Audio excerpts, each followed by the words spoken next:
Thank you very much. It's very nice to be here, and thanks all for coming. Have any of you heard of Hidden Door already? Yeah. A little bit. Some of you maybe not. Have any of you been to the Roxy before? Yeah. Well, Hidden Door has had a bit of a history with the Roxy, in a good way, mostly a good way. It's very exciting to be back in the Roxy. It's actually slightly strange. When the Roxy Art House was sort of officially launched, the first Hidden Door festival was the first kind of event, the weekend-long event that kind of kicked that off under the managership of Rupert Thompson. And by some strange twist of fate, the second Hidden Door, the most recent Hidden Door festival, was also the last event that took place in the Roxy before it went under, and then was taken on by Assembly subsequently. So it's kind of interesting to be back here. But anyway, don't like to say that, it's only a different me. So let's just get on with this. Let's have the next slide, and we'll tell you a little bit about what Hidden Door is all about.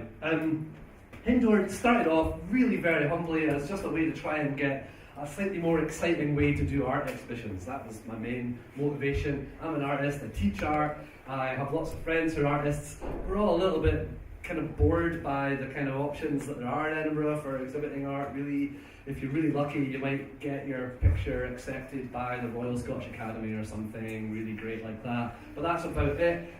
Edinburgh doesn't really have a particularly lively visual art scene. It kind of goes through phases of having a lively music scene. And back in 2009, I thought, well, if we can get kind of a little bit of these two things going together, that could be quite exciting. And this kind of horrific Frankenstein's monster was born. And we're just about to have our third and by far the biggest Hidden Door thing ever. It's about to happen. You can see the dates there. It's like 3 and a bit weeks away. Actually, it's 3 weeks away, isn't it? And actually, the original dates, we were advertising for quite a long time. It was supposed to start tomorrow night, and I'm just really glad that it changed the dates, and that it's 3 weeks away. So this is the place where, well, no, that's good. Never mind. This is where we're going to have it. Those of you who wander around kind of near the council buildings on Market Street may recognise these arches, as they're known as the arches, and they're basically a big bunch of derelict lock-up garages, vaults. They've been used for all sorts of weird and wonderful different things. They've laid empty for years and years and years. And after the Roxy kind of went down, after the sort of second Hidden Door, I was looking for a bit of a venue to do Hidden Door in again that wasn't the Roxy. It seems that the Roxy's fine now, but anyway, I've got this. This is what we're going to do something with. It's quite exciting, and I'll talk a little bit about that later. So first of all, let's go backwards in time to the Roxy. This is actually upstairs above us in the main room of the Roxy. There's this, I don't know if any of you know it, but there's this really big kind of, it's an old church that we're in, and it's a big sort of hall with beautiful kind of high ceiling. It's very exciting. And for the first event, we decided to, we're going to have a big art exhibition in there. It's this huge big hall. How do you have an art exhibition with lots of different artists in this big open space? So we decided that a really good idea would be to build a maze inside the space. And actually, we came up with this bright idea sitting over there somewhere. This used to run as a bar, and we used to have all our meetings in the bar and try and work out what we were going to do in the space. We were all sitting around drinking, and someone said, let's build a maze. And by that point, we were all thinking, whatever anyone says next, we'll do. So we did it, and we built a maze. And then next image, and inside this maze, you kind of came into the Roxy, you were presented with all these different doors, you would go through. Actually, go back, if you can. Can you go back? Yeah. So actually, if you went in this door here, this is what you saw when you first came in the entrance. You went in this door here, you just basically walked right and then came out this door here. It was a really unfulfilling experience. But if you went in this door, that was a different matter altogether. You wandered all your way through these different passageways. There's all these different little rooms with artwork installed inside, and you could hear all this music playing, but you couldn't see who was playing it. And finally, you found your way through the maze, and you got to the hidden stage. That was the idea. Anyway, and it was quite exciting. We had things happening in here. We had films showing and spoken word stuff happening in here, and we had spoken word, film, music, art, yeah, that's about it really. But there was quite a lot of people involved, about sort of 60 or 70 people involved in the event. And it was all just done really just by people asking their friends to come and get involved, just word of mouth, and it was done on a purely voluntary basis. And we sold tickets for the event to kind of pay for it. And people really sort of enjoyed it. It was quite refreshing, I think, for a place like Edinburgh where things like that don't happen all the time. So go to the next event. Yeah, so it was really a space for art and music to kind of coincide, mainly. But through doing that and building this huge thing, go to the next image, you can kind of see some of the differences. This is inside the maze, I think we're still installing it here. There's a few tools kicking about in the next image.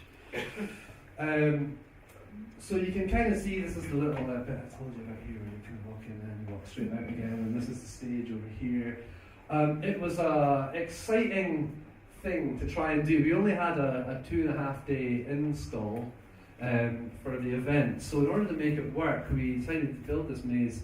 We needed to obviously build it first somewhere else, take it apart, and then move it in and build it. So we go to the next image. And we ordered all this wood, and someone got us a workshop for free to build our big maze in, which was brilliant until we found out that the workshop was on the first floor of a building, and we ordered 4 tons of timber and wood. So we had to take it up this really horrible little stairwell and ended up just passing stuff through the windows. Next image. We built it just by getting all our friends to come along and chop up all the wood, and we kind of measured everything up and labelled it. But this kind of slightly mental activity was actually the thing that kind of really solidified Edinburgh and made it last. We got all these people working together on this sort of, we didn't even know if it would work. We had no idea if this would actually stand up. There's this moment, if you go to the next image, when, it's before then, but the moment when we actually put it up in the workshop space, and you tried to knock it over and it wouldn't fall over, and it was this great moment of triumph. This is going to succeed, we can do this. So anyway, we built it, and then we took it apart and we stuck it in vans and we drove it to the Roxy. So this is upstairs here.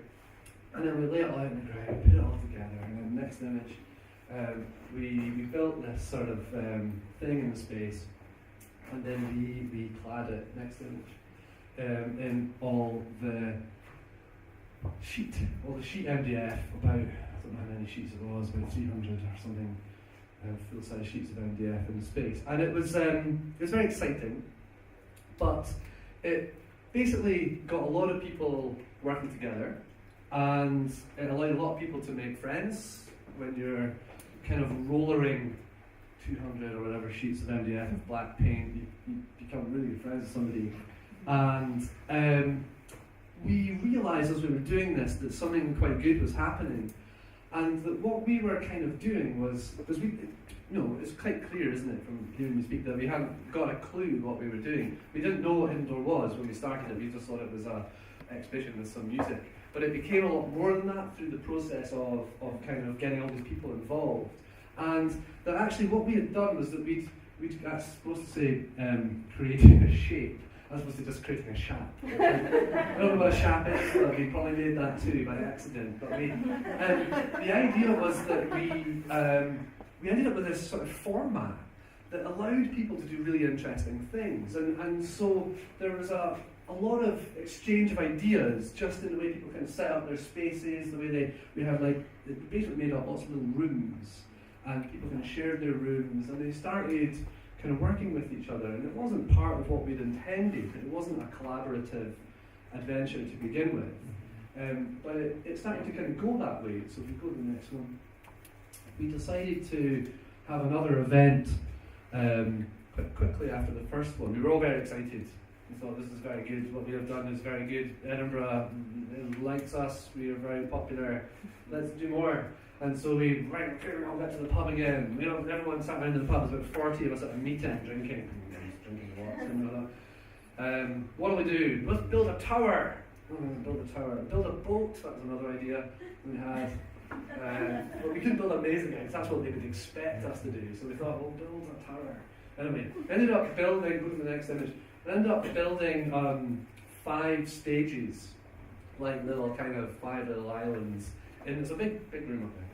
And the idea was sort of like, you know, from sitting alone at night on Friday when everyone else is out watching Jules Holland, and the kind of 5 stages, you know, and around. That's a good idea. That's a good format for a music event. So I thought we would try and do that, and we ended up kind of basically commissioning artists to take on these stages and build 5 different stages in the round, and sort of use these stages as a site for their art or for their kind of visual projects, and of course they would be the place where musicians would come and perform. And so we had you know, big graffiti kind of projects on this main stage, and video projections were kind of used on it, and all sorts of exciting things happened. The next image. But the most exciting thing that happened as a result of it all was that there was an awful lot more collaboration that took place through this second event. We basically decided that was our kind of raison d'etre, that was our reason to do it, was to try and get as much collaboration to happen. So we actually came up with a project where we would try and get 5 bands to collaborate with each other and come up with a piece of music where they would play it simultaneously on 5 different stages, and the audience would stand in the middle. Did anyone ever see that? Was anyone there? I was there. I'll never forget it. Just the logistical hell and the sound tech that was required. But it was brilliant. It was an amazing experience, and the bands loved it. Some of them are still kind of collaborating to this very day. And not only that, we also had a bunch of musicians from Glasgow who did the 5 bands were mainly Edinburgh based, I think, who did the 5-band collaboration. Lip Sync for a Lullaby were there, Mac. Although who else was involved?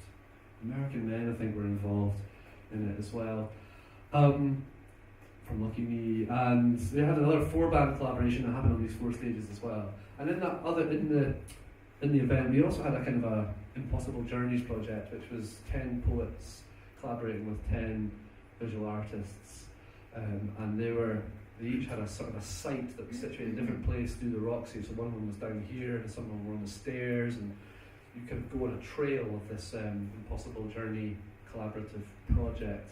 And there were various different projects in the event, and it was terribly exciting. And one of the things that we did in that event, I don't know if any of you actually came, but we laid a lawn. We bought all this turf, and there used to be I don't know what it is used for now, but there's a theatre space kind of up the stairs, a bit further up, and we laid a lawn on the floor.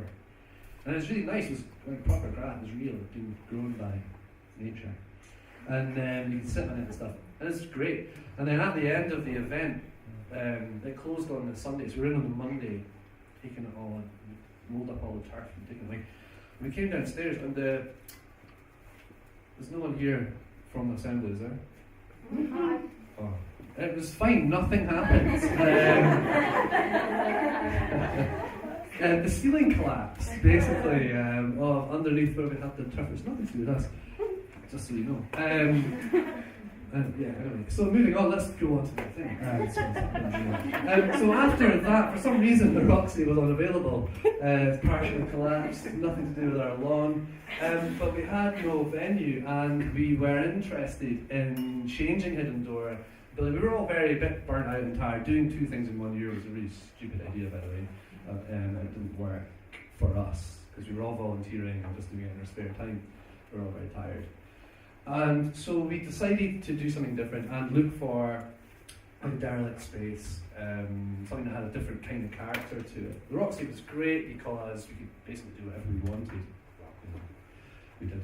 And we thought, what we'll do is we'll find a space where we can do whatever we want again, because it's derelict. And it'll have quite an exciting, different kind of buzz about it, because you just don't really get that kind of thing in Edinburgh. Recently found out why.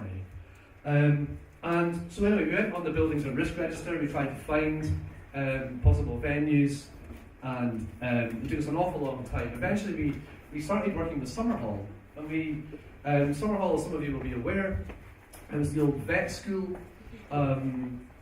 up at sort of university end of town, and the vets were moving out, and some guys were coming in to turn it into a big arts centre. I thought, that sounds really exciting. We got shown around, it looked incredible. There was so many amazing derelict spaces. Go to the next image, actually. There was all these sort of old disused laboratories in Summerhall, and we thought, this is just going to be the most amazing place for Hidden Door. So go back again.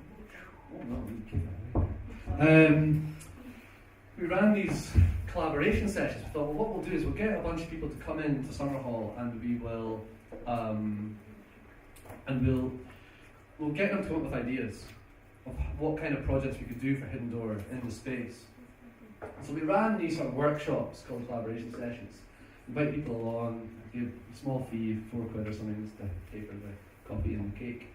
And we did a sort of speed networking style thing where people had to kind of had a number, and they threw something out of a hat or something, and had a different sort of order of rooms and laboratories you have to go to. You'd go to your first one, and you'd meet this bunch of people there, and then you would leave after the half an hour or whatever, and you'd go to the next one and meet this other bunch of people. People would like cross paths and get different kind of groups. And the idea was that in each space you went to, you all had to come up with some sort of idea, some sort of site-specific project for the space. But what we discovered was that, if you go to the next image again, was that the space kind of dictated everything.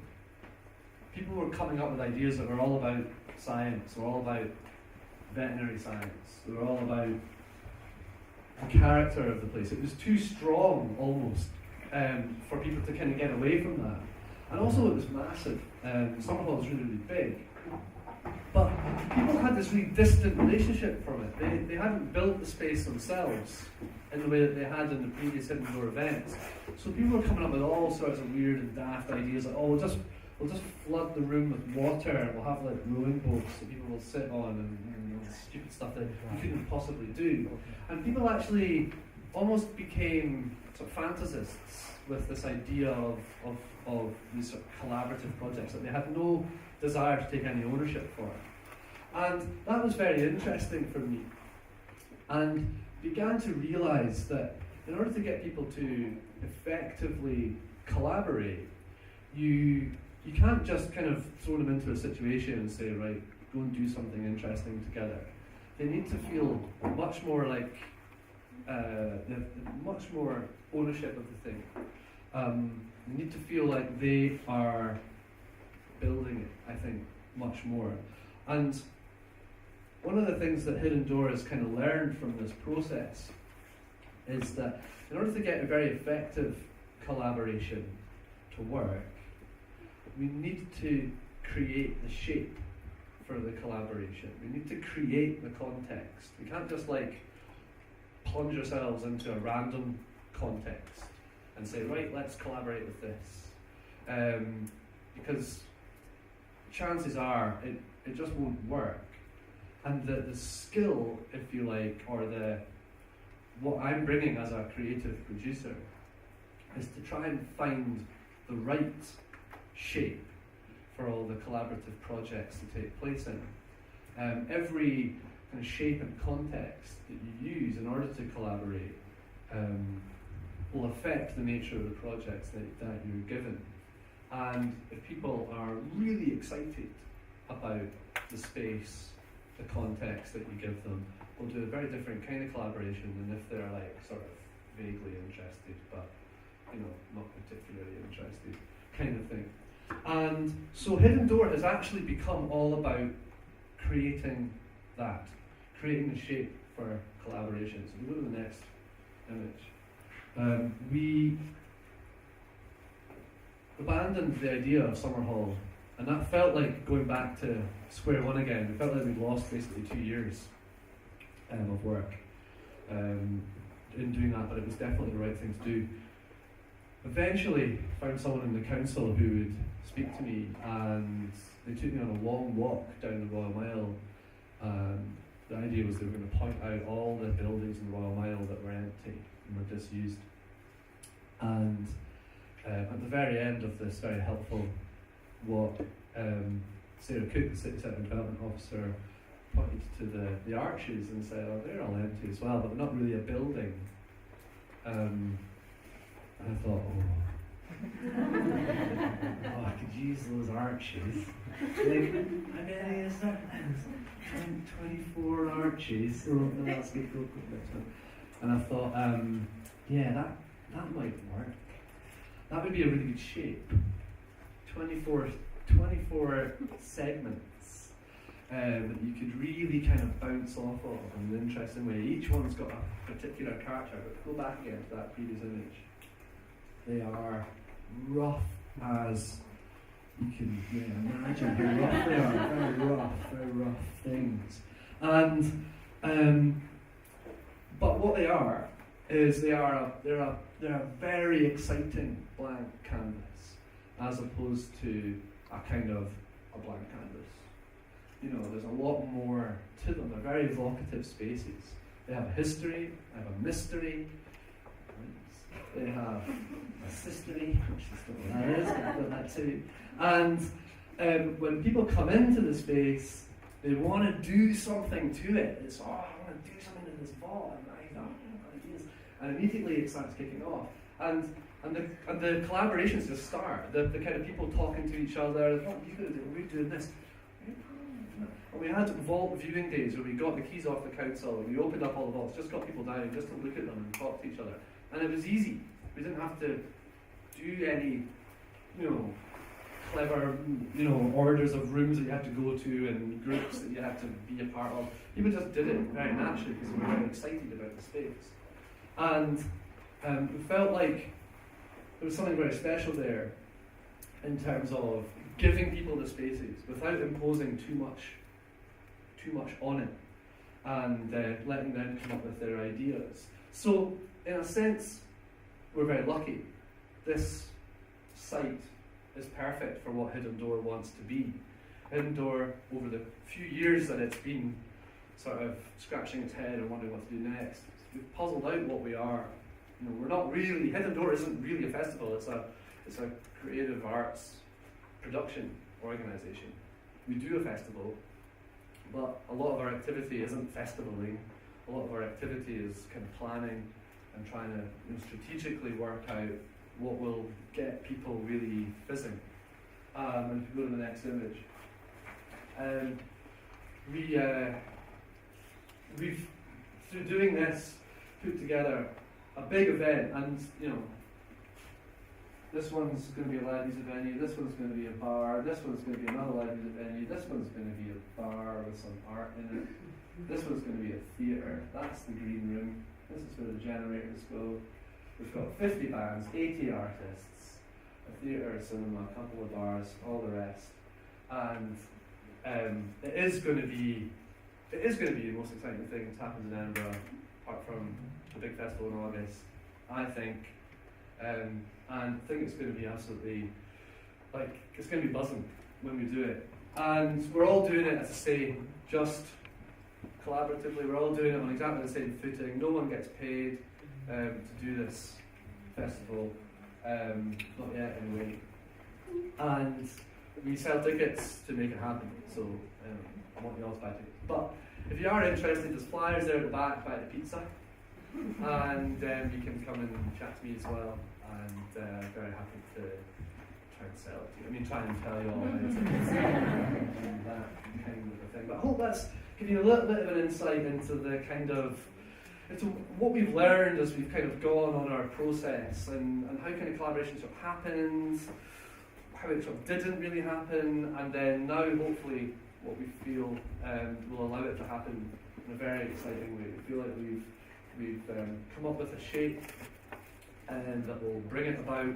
We feel like we've approached this in the right way, that people will have ownership over what they do and will kind of really fly with it without imposing kind of too much of a brief, if you like, on things. And by organising events, organising parties, organising lots and lots and lots of face-to-face meetings, people get to talk to each other.